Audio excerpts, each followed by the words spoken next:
Right now, somewhere in the world, someone is staring at a phone, waiting for a reply from a person who has hurt them. Not once. Not twice. Over and over. Their friends have told them to leave. Their own gut has told them to leave, and still, they check the phone one more time. That's not weakness. That's not stupidity. That is your brain doing exactly what it evolved to do. It was never built to make you happy, it was built to keep you alive. By the end of this video, you'll understand 3 real, documented mechanisms. Tested in labs, seen in real relationships, that explain why the people who hurt us most can be the hardest to leave. This isn't folklore. In the late 1950s, psychologist Harlow ran an experiment on baby monkeys that would change how we understand love. He gave infant rhesus monkeys 2 substitute mothers. One was cold wire, but held a milk bottle. The other was soft cloth, but had no food at all. The prediction was simple: babies go to whoever feeds them. Food equals survival. Survival equals attachment. The babies proved it wrong.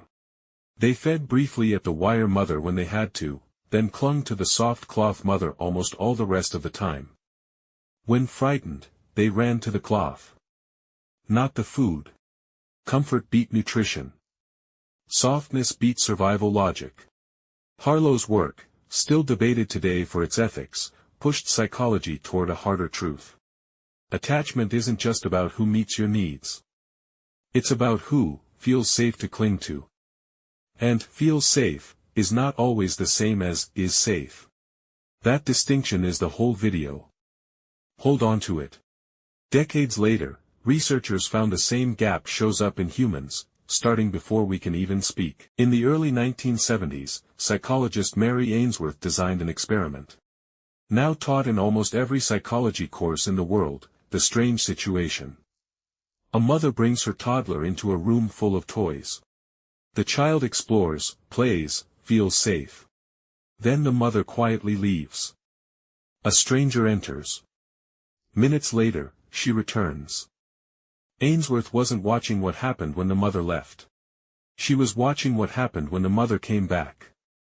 Some children ran to her, calmed fast, went back to playing. A secure attachment pattern. Others clung and cried even after she returned, unable to settle. These patterns weren't random. They tended to line up with how consistently the child had been responded to at home. Not just how much they were loved, but how predictably. Researchers have since found these early patterns can carry forward decades later. Not as a fixed sentence, but as a kind of emotional accent. People raised with consistency often find calm relationships comfortable. People raised with inconsistency, sometimes warm, sometimes gone, can grow up finding unpredictability oddly familiar. Not exciting. Not healthy. Just familiar. And familiar is exactly what your brain is wired to chase. Now here's where it gets structural, not just emotional. In the 1950s, B.F. Skinner ran reinforcement experiments using pigeons and a lever. When the reward came every single time, pigeons pecked calmly. Only when hungry, stopping once full. But when the reward appeared unpredictably, something changed. The pigeons didn't lose interest. They pecked far more. And kept pecking even during long stretches with no reward at all. This is called variable ratio reinforcement. One of the most well-replicated findings in behavioral psychology. It's the exact mechanism slot machines are built on. A partner who is warm every day gives your brain a flat, predictable signal. Nice, but not urgent. A partner who is cold for days, then suddenly affectionate, creates uncertainty. And uncertainty, to your reward system, doesn't feel like less. It feels like more. The relief of finally getting the reward can feel more intense than steady affection ever did. That intensity gets mislabeled. People call it chemistry. It's often closer to a lever, and a brain that hasn't been fed in a while. In 1974, psychologists Dutton and Aaron ran a famous field experiment in British Columbia. Men crossed either a shaky suspension bridge, or a solid, low wooden 1.at the other end, a researcher stopped them for a survey. And left her number, in case they had questions. Men from the frightening bridge were significantly more likely to call her. And described more romantic imagery afterward, than men from the safe bridge. The likely explanation: fear and attraction share the same physical symptoms. Racing heart. Sweaty palms.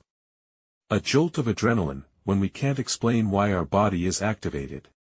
We sometimes borrow the nearest available explanation. And, this person must be exciting, is a very available one. This is called misattribution of arousal. It doesn't mean every relationship built on adrenaline is doomed.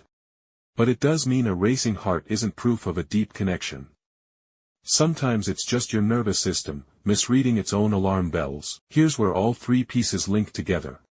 An unpredictable relationship can trigger real stress chemistry. The same fight-or-flight response as a shaky bridge. When that person then offers a calm moment, it can feel disproportionately huge. Not because the moment is special, but because relief itself feels like reward. This is central to what clinicians call trauma bonding. Attachment strengthened by the alternation between distress and relief, not despite it. Add a childhood where inconsistency already felt like home. Add a brain wired to chase unpredictable reward over steady reward. That's a trap built on wiring most people never chose. This is one reason why don't they just leave is such a shallow question. Leaving isn't just walking away from a person, it can mean walking away from the exact patterns your nervous system learn to treat as safety. Here's the good news, and it's backed by decades of neuroscience, not a platitude. The brain retains neuroplasticity throughout life. The ability to form new pathways through new, repeated experience. This isn't instant. It isn't magic. But it's real. A first relationship built on consistency can genuinely feel strange at first.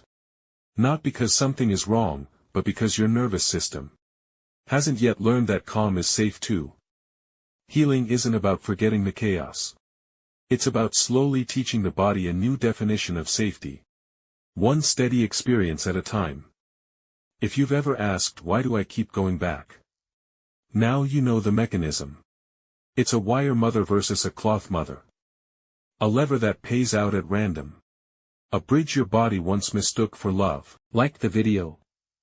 Make sure to hit that like button and subscribe for more content like this. Thanks for watching, see you in the next one.